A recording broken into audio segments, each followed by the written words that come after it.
nothing but untying. And so the universe then has no choice. First attribute of the secret place. The secret place is a place of revelation. It makes you free because it awakens you and makes you consciously aware that everything that you thought was holding you is an illusion.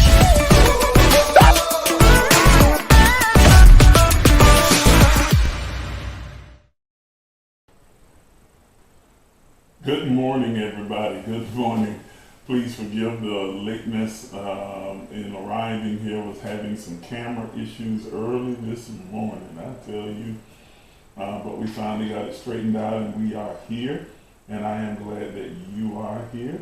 And you have tuned in to the empowerment session of Emerge, where we are empowering you with everything that you need as you go through discovering your true self and walking in your divinity. I am so glad that you decided to be a part of this conscious conversation this morning. We're going to continue the conversation that we began last week under the heading Life is But a Dream. And yeah, life is but a dream. I just noticed something else on the programming here I'm going to have to try and fix, but hopefully it won't interrupt what we're trying to do this morning. We're going to continue that conversation and go a little bit deeper. So what I'm going to ask you to do right now, those of you who are on, there's about 12 of you that are viewing right now across the platforms from Facebook to YouTube. Take a moment and tag and share this broadcast with as many people as you possibly can. Please go ahead and tag them in the comments if you're on Facebook, and please share this broadcast on your page as well as watching on YouTube. Hit the share button, copy the link, and then send it out to your group. Text your family members, your friends, your cousins, Lottie Dottie, and every doggone body. Send it out to everybody and invite them to come and be a part of the conscious conversation that we are going to have this morning. Let's get as many people involved as we possibly can. I'd like to have a really robust conversation like we had last week. I want to hear your thoughts, your insights, your questions, your comments, your concerns that you might have on this particular topic. Good morning to all of you. I see you on. Good morning, Diana. Good morning, Toya.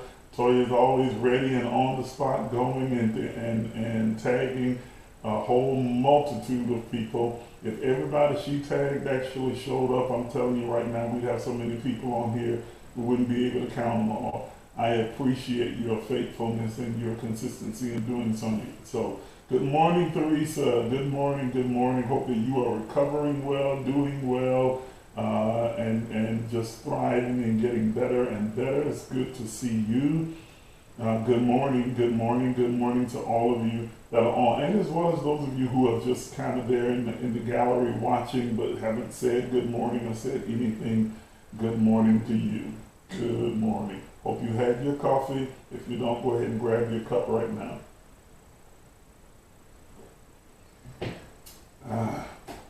Very informal conversation. As you know, we always just have the conversation casually as we enjoy your coffee or tea or juice or whatever it is that you happen to like to drink early in the morning, or a mimosa or whatever you're having. And let's have a good conversation. Yes, Teresa says she's doing well, thank you, and she's got her coffee. That's what I'm saying. Me too. Gotta have my coffee first thing in the morning. And I'm trying something different, Teresa. Instead of just putting sugar, I usually drink it black with sugar, but I'm trying now just using raw honey. And it actually tastes pretty good.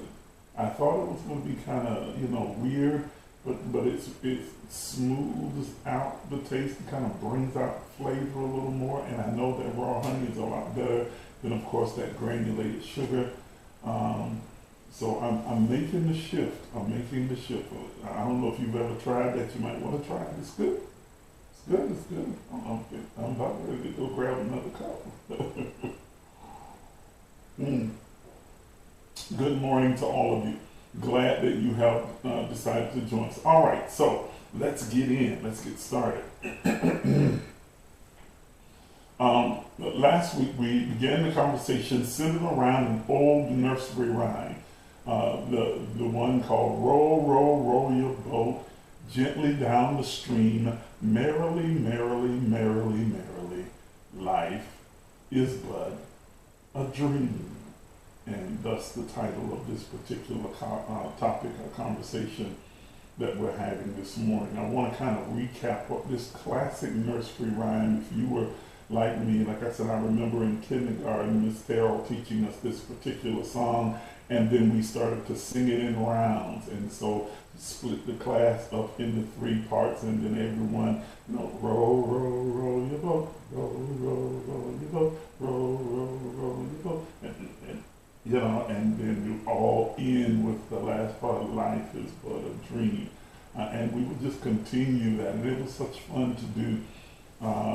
But I never really gave a lot of thought to the meaning behind the song, and I still to this day do not know where the song originated from, don't know who the composer, the author of the song is. There's some controversy about who actually wrote it, but that's not important. The message is important, that it is significant to our being as divine expressions of God in the earth. Row, row, let's break it down again. I did this last week, I'm going to break it down again. Row, row, row your boat. That is, you're supplying the energy, the effort, the intentional work necessary, that when you are moving, when you are acting, remember the thought, word, deed process is the way that we bring into manifestation those things that we desire. So the action is the rowing, it's the movement. Okay, rowing, we are moving, we are intentional with our actions, we are intentional with our doing, our decisions, our choices, our movement. It is, I said this last week and I'll repeat again, it is not a coincidence that our body is made up between 70 to 75% water. So whenever we are in motion, whenever we are in movement, we are churning that water. It's like our oars. Our body is the boat, and when we move, then we are churning our oars in the water. We are rowing the boat. So row, row, row your boat. Your body being the boat, that you have to row, steer, and direct your own life. You are the person that is solely responsible for your life. No one else is responsible for rowing your boat. Nobody sets the course, nobody sets the direction, nobody maps out your navigation. You are solely responsible for the course, the direction, and the experiences of your life. We all live in the matrix of the reality of which we create. So we are rowing our boat, moving and guiding and navigating this 3-dimensional plane of consciousness, this experience that we call life, and you are the God of your garden. You are the one responsible for what grows there, for the direction that you are going to take. You are not under the control of any other person, place, or thing. You are nobody's victim, but you are a divine being, omnipotent being that has the conscious ability to choose the direction and the course of your life. Row, row, row your boat, your life, your direction, then gently down the stream.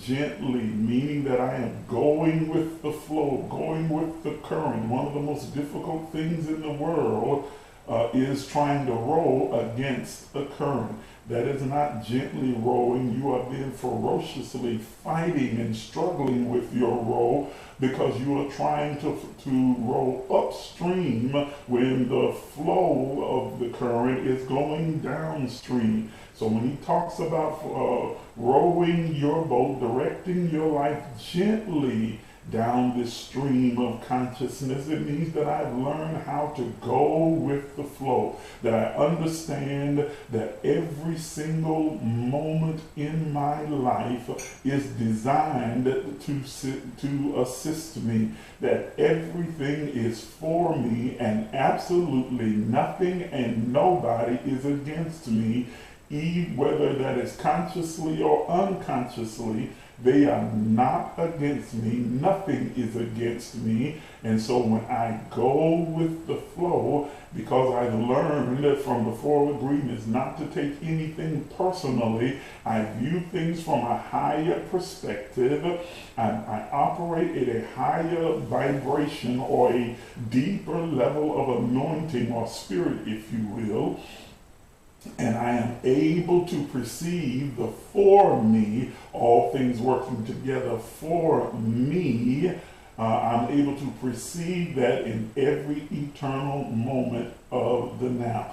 Gently down this stream of consciousness, watch this, merrily, merrily, merrily, merrily, happily, that I'm not doing it angry or bitter or filled with frustration, anxiety, fear or doubt or worry, that I am merrily matriculating through this three-dimensional experience that we call life, that I am going through life intentionally joyful and happy and filled with peace, understanding that my happiness is my choice. It is not within the purview of any person to make me happy, nor can you make anyone else happy. Happiness is their own choice, and you have to choose happiness, choose joy, choose peace, every single day and in every moment of that day.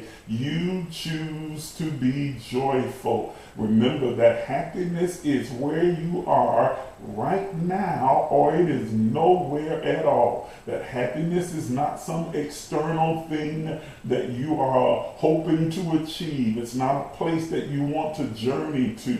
It's not a person that can provide it to you. I'll be happy when I have this. I'll be happy when I get there. I'll be happy when they start doing this. No, happiness is where I am because I generate happiness internally from within by making the conscious choice to be joyful, be happy, to rejoice, yes, and be glad.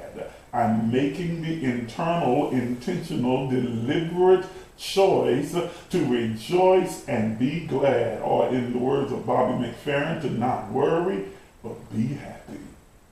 Y'all remember that song, Don't Worry, Be Happy? That was a great song. Bobby McFerrin was an underrated talent. He's an amazing man. Anyway, merrily, merrily, merrily, merrily, joyfully, joyfully, joyfully, joyfully. Remember that there is 3 rows and then 4 merrily. Row, row, row your boat. That's the effort. But what's more important, what's more superior, is that you do it merrily, merrily, merrily, merrily.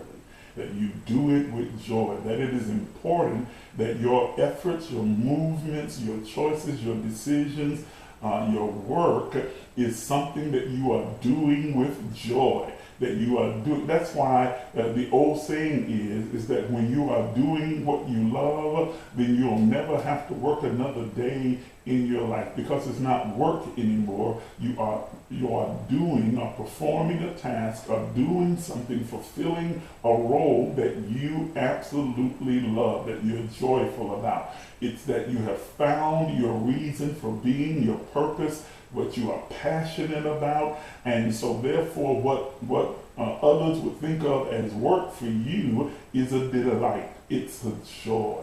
And so he says, merrily, merrily, merrily, merrily, joyfully go through this three-dimensional experience because life is but a dream. And here is where we delved a little bit deeper. This is the point of the conversation. When we talked about the idea of life being a dream. And remember, I put forth the question last week, what if? And I want you to consider this. I want you to sit with this for a moment. What if all that we are experiencing in this three-dimensional form is just an illusion? It is just a matrix of reality created by the soul in its sleep cycle.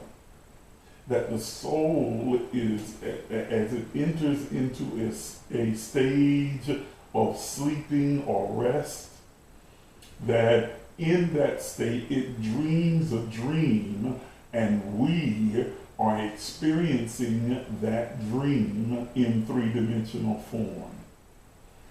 Now, this isn't far-fetched, because we understand from Bible scriptures that everything in this three-dimensional experience is temporary. It calls it temporal, which means to be temporary, that heaven and earth would pass away, but it is only the logos that remains.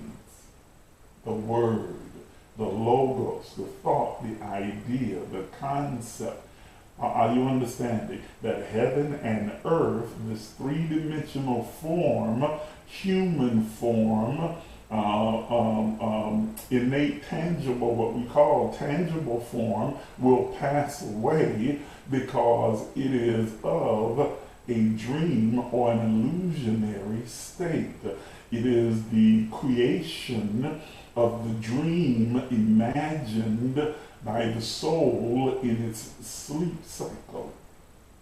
And that what we understand as reincarnation is really the fulfillment, or in actuality, the realization of the soul's consistent sleep cycle. That as the soul awakens, this three-dimensional form transitions. And when the soul returns to rest or sleep, then the dream begins again but it is a different dream than the one it's had before. And so we are then having a different lived experience, because the soul imagines itself first as this form, then as another form, then as another form, then as another form, then as another form. Because remember that everything begins with thought. Form comes from thought. In the beginning was logos, a thought, an idea, a concept. And then God said, let there be. Allow that which I have imagined and created within my conscious mind materialize. And those things began to show up. Well, the soul then, being an individuation of the all of everything, that is the divine of God, then operates by the same pattern and practice. And so as the soul imagines in its dream state itself in form, then that form then is created, and we are living out the experience of our soul's sleep cycle, and that we continuously cycle in to each existence or each experience as the soul continues to awaken and sleep. That has tremendous implication. And let me help some of my Christian-oriented friends who are listening in. This is not something that is some esoteric Eastern mysticism, but this is found in your Bible. Even in your Bible, it talks about whom God foreknew. Whom God foreknew them, he also predestined. Foreknowledge. In order for foreknowledge to exist, in order to be known before, I had to exist in some place or some state prior to my entrance into this three-dimensional experience. So if I am known, where did I exist? Well, I existed in God, as an individuation of soul in the ether, or within the isness of God, the mind of God, if you will. And so if I exist there, and I am there, and of course because of the omnipresence and oneness of God, I am one with God, God is one with me, I am always there, yet present in every place at the same time. No place that God is not, no place then therefore I am not. So when the soul, the individuation of God, representing me, enters its sleep cycle and has a dream, dreams a dream, imagines an existence, I then take on the form and the living form or expression of the dream while yet present in God and in every other place as well. My original state does not change. I am just simply living within the dream. This is how the soul, or the divine self, the divine being that I am, is able to have multiple experiences of itself across dimensions throughout the multiverse and across time and space, because it continuously cycles through these consistent states of conscious dreaming. And each of us are living out those dreams. It's the reason that you can see Jeremiah, this is what my cup is talking about right here, 29:11. For I know the plans of the thoughts I have concerning you, thoughts of good and not evil, to bring you to an expected end. That this is not some arbitrary happening. This is not some chaotic event, but that it is a planned, purposed, predestined idea or concept, dream construct of the soul that we are living through, co-created in that pre-incarnate place or state of being, co-created between God and I, between the divine mind and me as a lesser conscious mind, or as an expression of that divine mind. Me as the construct and of the all of everything, co-creating with it a lived experience in this three-dimensional form. And am I going too fast or too quickly, or am I confusing you in any way? Please, y'all, talk back to me. I don't see any comments coming up at all. So I want to make sure that everybody's on the same page before I go deeper into this conversation. Y'all talk back to me, say something, you know. Don't leave me out here all by myself. Okay, still nobody saying anything. I'm still looking. Okay, I'm just gonna keep going. You still here, so clearly you're interested in hearing the rest of what I'm saying. So we are experiencing then this brief moment of a dream. Oh, okay, Daniel, hey man. I love this brother, right? I've told you guys before, Daniel Bynes, if you're not his friend, you're not following him, you should be. You know, if you can't send him a friend request, at least follow his page, read his posts. I absolutely love this brother. Absolutely love him. We've never met face to face, but just the interaction, and then while reading his posts online, he's a phenomenal brother. I love the way he thinks. I love critical thinkers. I absolutely love it. Okay, so he asked the question, what is the concept of dreaming as you see it? Dreaming is an outpicturing of imagination, the rumination of the soul.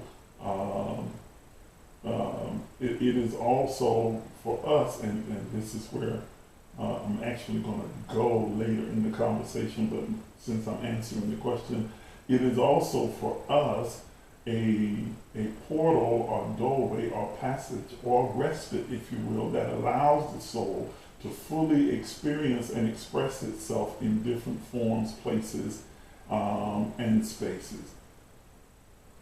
Yes. Very good recommendation. Let's put that on screen. Why won't it stay up? There it is. He says, I think he meant I also like to recommend the book Freedom Dreaming by Robin D.G. Kelly for readers on this broadcast. That's an absolutely phenomenal read. That one, as well as Eckhart Tolle, A New Earth. That's another very good one that you should read and check out what he says, because he discusses the whole idea of life being a dream as well. I told you he's phenomenal. I told you, a critical thinker. So yeah, that's what a dream is. Okay? That's what I mean by a dream state, that we are living in that dream state. And in living in that dream, this kind of brings me to where I want to go this morning. It's about awakening while in the dream. Right? You are existing as an individuation of the divine, of God. You are existing in this dream state and unconscious of the fact that you are dreaming.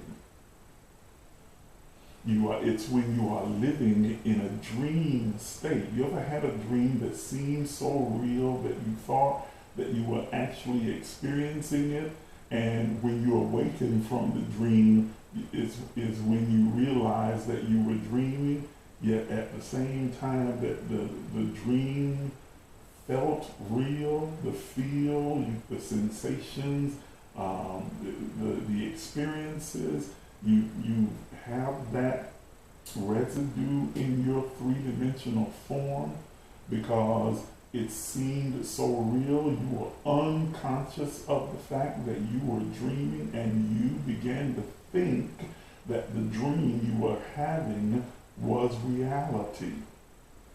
Well, ladies and gentlemen, that is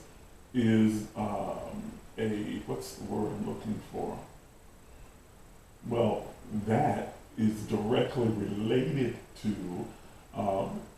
what we are experiencing even now in what we think of as our waking state, that we are really still living in a dream.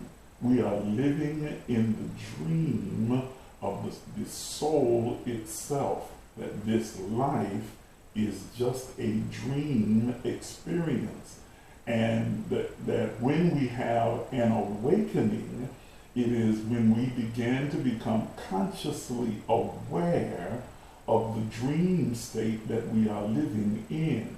Because when I become consciously aware of the dream state, it removes, number one, the perennial victim mindset of consciousness that permeates our society.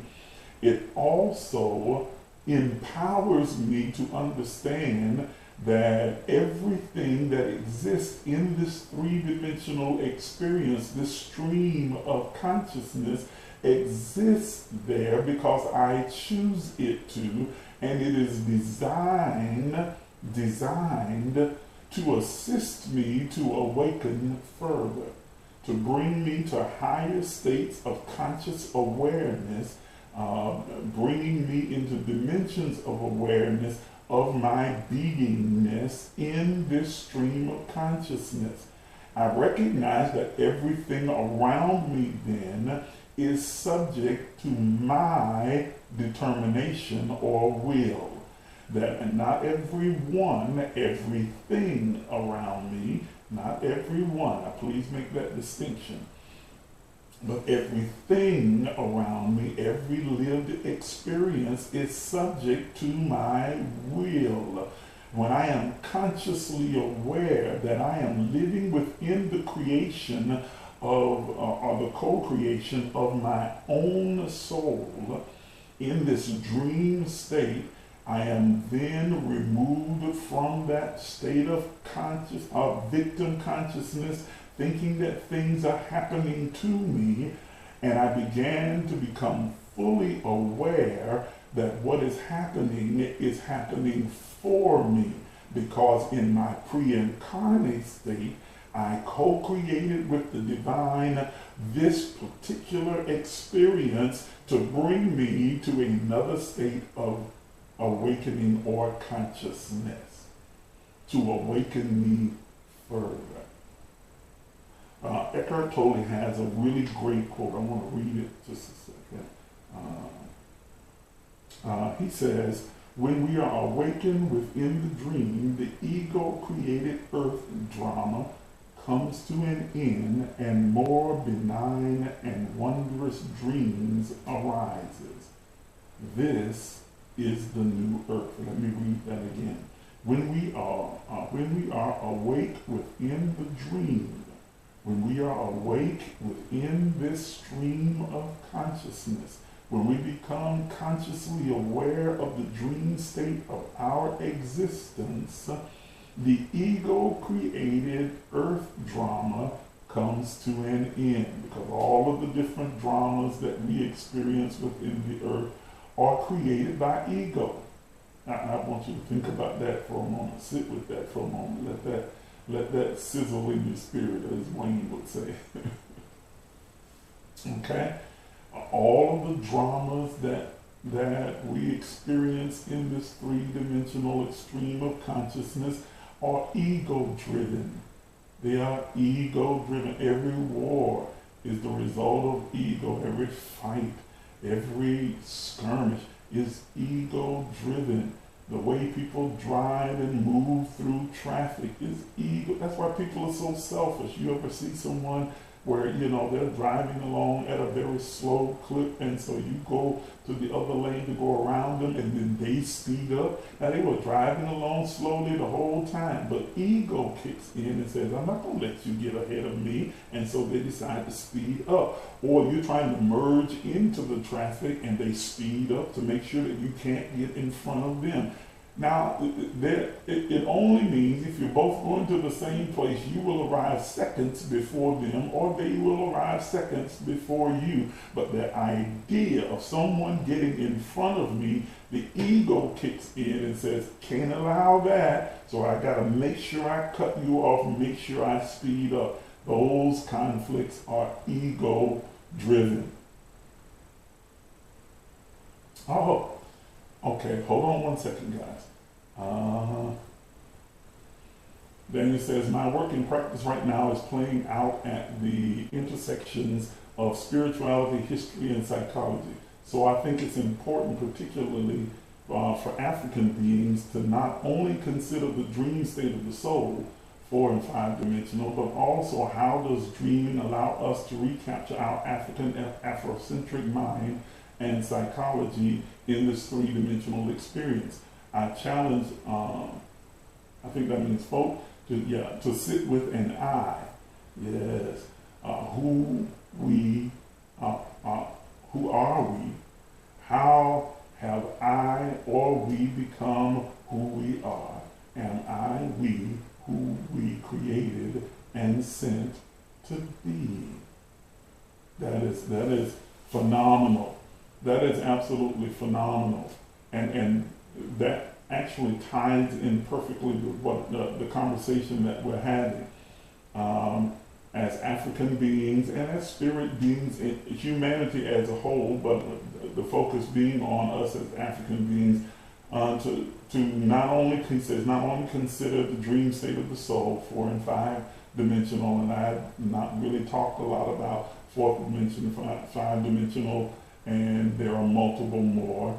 But also, how does dreaming allow us to recapture our Afrocentric mind? Because all of what humanity experiences within this state of consciousness begins and ends with us. I know that's a difficult thing for people to hear, because then they become race conscious and they get really, squeamish when we talk about that kind of thing. But it is a fact that it all begins with us. Even the division of continents, it all began with the one continent of Africa, all of the land mass beginning there, and then over time splitting out. And even your maps are wrong, but that's a whole other conversation. And therefore, for rediscovering our true identity and embracing our divinity within this three-dimensional form. Excellent comment. Excellent comment. Okay? So, all of these things, as I said before, are these challenges, these dramas, these conflicts are ego-driven. Yes. Man, yes, us, the primordial beings of the earth. Exactly. Exactly. Everything begins and ends with us. Man, that's a whole nother conversation that we can definitely have. Okay? But I don't want to lose sight of where we are. I want you to understand, again, that all of these conflicts are ego-driven. But ego in and of itself is not a bad thing. It is how we interpret the ego and how we allow it to operate and function that can cause us to have a negative experience. Everything in this three-dimensional plane of consciousness is a pre-sent moment that we co-created in our pre-incarnate state with the all of everything, with the divine, that is uniquely designed to awaken us within the dream state, to make us consciously aware that we are living within the dream, that we are experiencing in three-dimensional form a dream or an illusion, because that empowers us then to take control over the dream and to experience it as we choose. Let me say that again. Everything that we are experiencing in this three-dimensional plane of consciousness is a present moment co-created between us and the divine, the all of everything, and it is uniquely designed to awaken us to different levels of conscious awareness of our dream state. That when I become consciously aware of living within the dream, it empowers me because now I am fully conscious of my authority, my omnipotence, my power to manipulate, move, control my experience in this three-dimensional plane of consciousness. As I said, it removes the perennial victim consciousness and empowers me with the knowing that I am the captain of my boat. I'm the one that's doing the rowing. I am the one that is going and moving through this stream of flow of consciousness. I am setting the course. I am setting the chart. I am navigating it, and I can determine what my experience is going to look like. I can determine what my experience is going to look like, so that these things that occur and in some cases reoccur in our experience in this form are not chaotic, they're not accidental, they're not by coincidence, it's not happenstance, but they are the deliberate, intentional manifestation of my co-creation with God in my pre-incarnate state to bring me these indicators, these awakening moments, to awaken me to different levels of consciousness and awareness of my existence in this three-dimensional plane or experience that we call Earth. There are dimensions of consciousness that expand our awareness. They are dimensions of consciousness, or levels of consciousness rather, that expand our awareness. And the further, the broader our awareness is, the more consciously aware we become, the more empowered we are to take control of our own life. The reason that so many exist in this form in such a chaotic state is because they do not understand that they are the progenitor of their own experience, that they are in control of their own life. Everything around them, all of society, all of their experiences with humanity and religion, family, environment, has tried to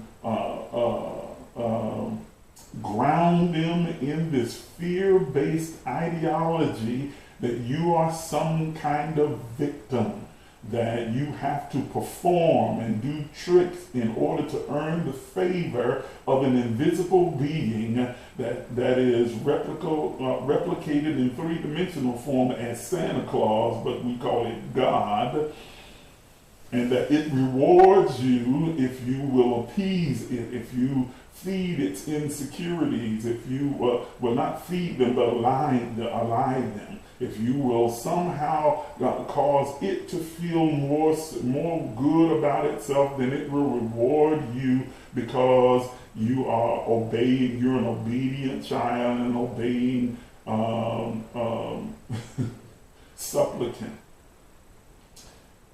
That is victimization, and that keeps you bound and in that cyclical state where you go further and further and further down into the depth of the abyss.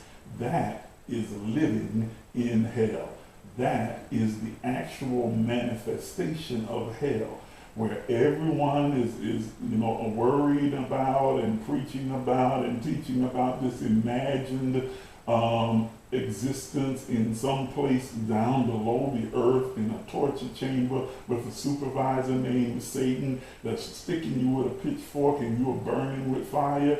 Those are all allegorical, illusionary explanations for the experiences that many people are having right now in this three-dimensional experience or stream of consciousness that we call life. You are living in hell because you think of yourself as a victim, that a supplicant, a servant that somehow needs to please an angry, difficult, malicious, sadistic God that is out to get you.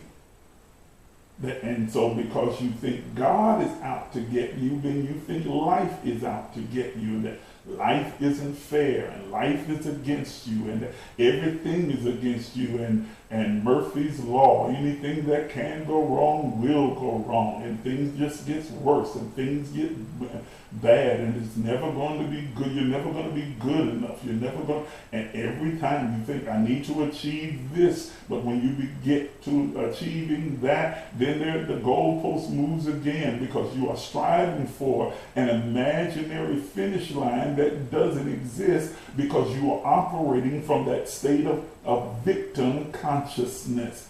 And so you feel you are subjugated to life, that fate, it controls your life, that life is happening to you, instead of understanding that life is exactly what you make it. Life is what you choose it to be. That life is not fair nor unfair. Life in and of itself has no meaning except the meaning that you give it. Life produces what you decide for it to produce. That life is a giant copy machine replicating what you feed into it. That if you will feed into it those things that you desire from a state of joyfulness and love, life then replicates it and gives it back to you, pressed down, shaken together, and running over. You are not a victim. You are not running from a devil, demon, witch, or warlock. Y'all not hearing what I'm saying. You are not the victim of things bad, genes or bad inheritance from a family, friend, or whatever. Or your community or environment or culture. You are not the victim of any of these things.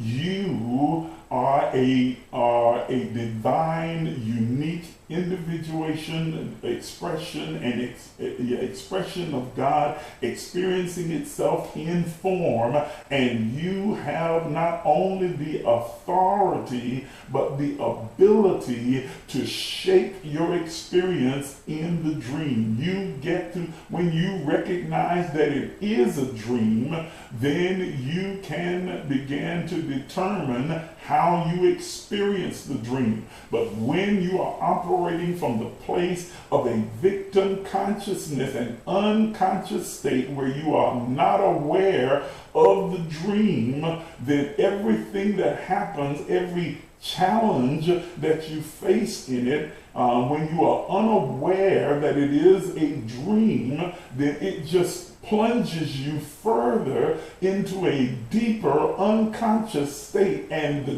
dream, the ordinary dream, then becomes a nightmare, and you are living in the nightmare, and that is your hell. That is the hell you are experiencing. You are experiencing torture and torment and pain and suffering because you are unconscious of the reality or the existence, rather your existence within the dream, and so you become the victim of that which was designed to serve you. I know I just said a whole mouthful right there, but I want you to digest what I'm saying. I want you that something that was designed for you now becomes the weapon formed against you simply because you don't understand that it was designed for you.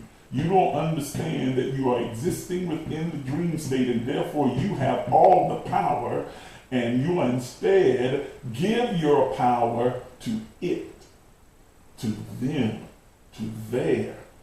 Are you understanding? You are giving your power. You are giving your energy. You are giving your divine self over to these things, and they then plunge you deeper into the unconscious state, completely unaware of your own divine existence within the dream. Once you become consciously aware that you are living within a dream of your own making, you can begin to be the architect that you have always been and design it to do what you choose for it to do. You use those present moments, those challenges that you co-created with the divine in the pre-incarnate state. You use those challenges for what they were designed for, to awaken you to different levels of conscious awareness so that you are more empowered to live the experience that you desire to have. Are you following what I'm saying? Are you following? Let me jump back over to the comments because Daniel is talking. So, let's see. He says, victimization is a tactic used to lead us to subjugation and stripping away our own agency. It absolutely is. It has been used in government, in religion, in culture, in environment, in community, in society. We are ingrained with it. We are from our birth and throughout our life until you become consciously aware, until you have an awakening. You are ingrained, and even then the programming is so difficult to overcome because it is what you've become accustomed to. It is what your normal has been, and so you are so accustomed to operating from the position of victim. Okay? The church tells you that you're a victim. The schools tell you you're a victim. Society at large says you're a victim. Your environment tells you you're a victim. Your culture, family members tell you you're a victim. They begin to tell you that, that you are limited, that you are bound and constrained by certain realities. The misuse of that word. You are bound by these constraints. Well, because you're black, and because you came from this neighborhood, and because you grew up in this family, well, your mama had the diabetes, so, diabetes running your family, and your great-granddaddy was a hoe, so, hoishness runs it. That you are bound and constrained by these external things that makes you the perennial victim. Are you understanding what I'm saying? Teresa says, if we truly pay attention to the nature and realize that the deeper root of the stronger branches, the deeper the root, the stronger the branches. Let me read that again because I just totally butchered what you were saying. If we truly pay attention to nature and realize that the deeper the root, the stronger the branches. When we spend time in that dark place, it teaches us and helps us to appreciate the strength and the purpose of the light. Not only that, Teresa, that is absolutely correct, but we began to see the purpose of the darkness and the beauty of the darkness as well. Remember, you are not just light, you are both light and darkness. That light comes out of darkness. That light could not exist without the darkness. I know people have tried to make you think that darkness was somehow negative. That's how they perpetrated the idea that being black was something. There was something negative intrinsically about you being black because you are dark. But darkness and blackness is beautiful. It is the substratum for all that is. And so the darkness itself is beautiful. It is from that darkness that light flows. Okay? It's understanding that the moment that you become consciously aware, and it's not an event, it's a journey.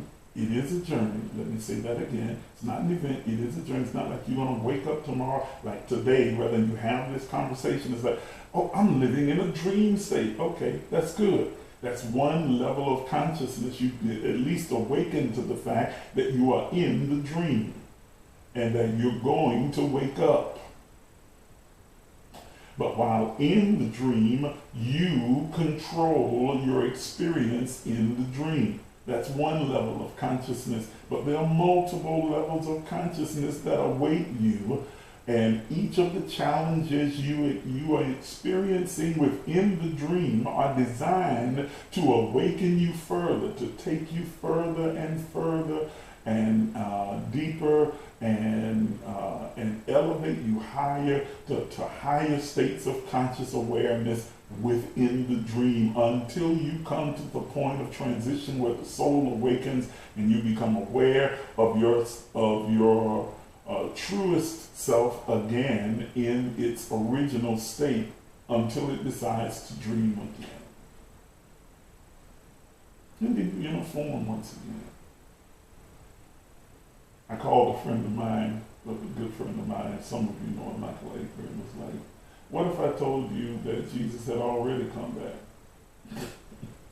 and that he was a 7-year-old girl of East Asian descent. Mm.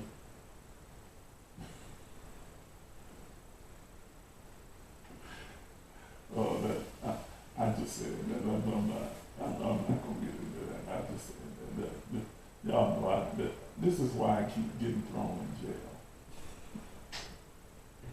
This is why Facebook keeps locking me up, man. They keep on locking me. I just got out, and here I go again. Let me play nice.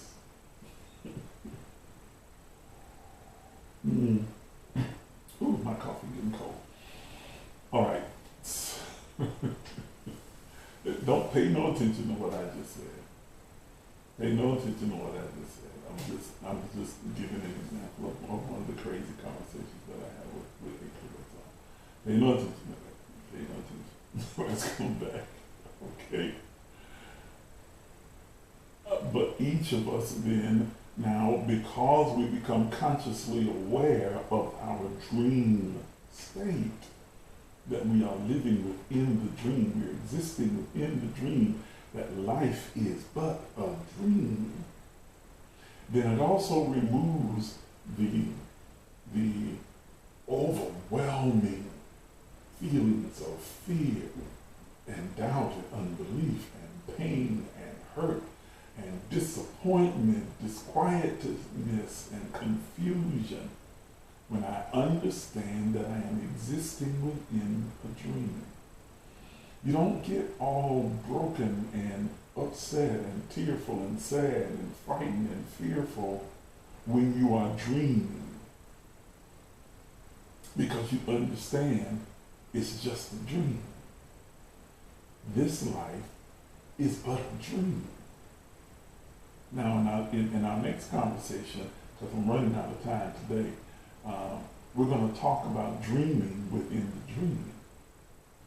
Because you are living and existing within the dream, yet when you sleep within the dream, you dream.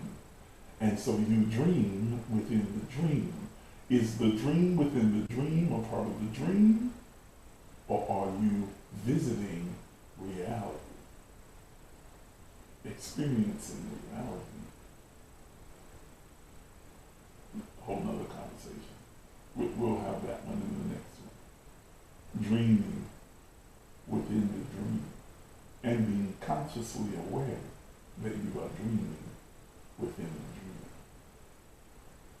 So you're consciously aware that you are living, existing, moving within the dream. In it we live and move and have our being. But then becoming aware, further aware of my dreams within the dream. I guarantee you it's going to get even better. It's going to get even, it gets gooder and gooder.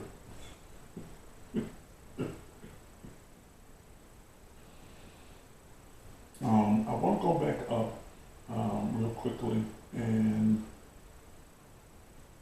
I want to put this up on screen again. I want you to if you can find this book, Freedom Dreaming, by Robin D.G. Kelly. Get this book and read it. And then the one I mentioned also, A New Earth by Eckhart Tolle. I wish I had prepared something to put it on screen so you could see it. But it's Eckhart Tolle, A New Earth. Get both these books, read them. Read them now. It's not a short read, it's not always an easy read, but it's a very good read, informative, and will help you to further understand the conversation we're having right now. Get both these books and begin to read them. Get both of these books and begin to read them. Okay? This is about empowering you, as I've said before. This platform is about empowering you. It's awakening you to your own divine self, your self as a divine being, and empowering you to use the knowledge of yourself as a divine being, to experience all the abundance that this life has to offer, to control your lived experience, to gently roll your boat through this stream of consciousness, merrily, filled with joy and peace, happiness, because you recognize life is but a dream.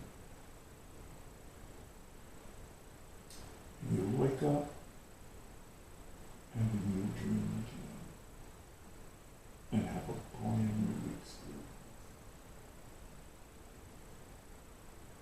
You dreamed before and you will dream again. That's why you have deja vu. You remember dreams. Another conversation.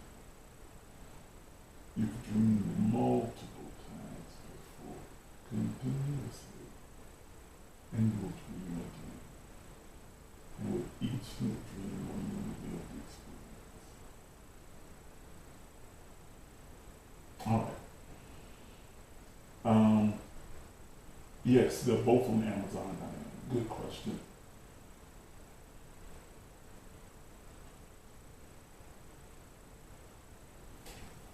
Oh, okay, I'll go back up to it.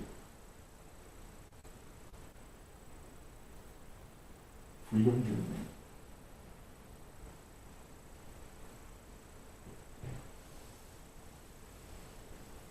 Freedom Dreaming.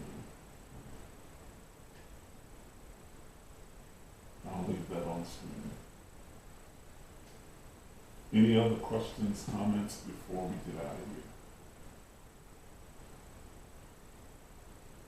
Media accuses me of talking too much at the end, and I use up a lot more time than I get every time I say I'm done and we're ready to go. So you just keep all talking. The things I'm saying are necessary, but I'm still trying to be intentional about not doing it. And yes, thank you so much, Teresa. Everybody should have that one. She put it on screen for me. Eckhart Tolle, A New Earth.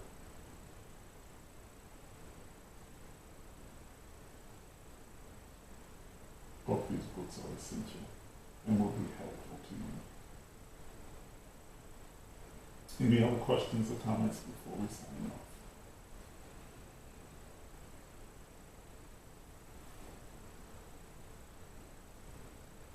Watching the comments over here.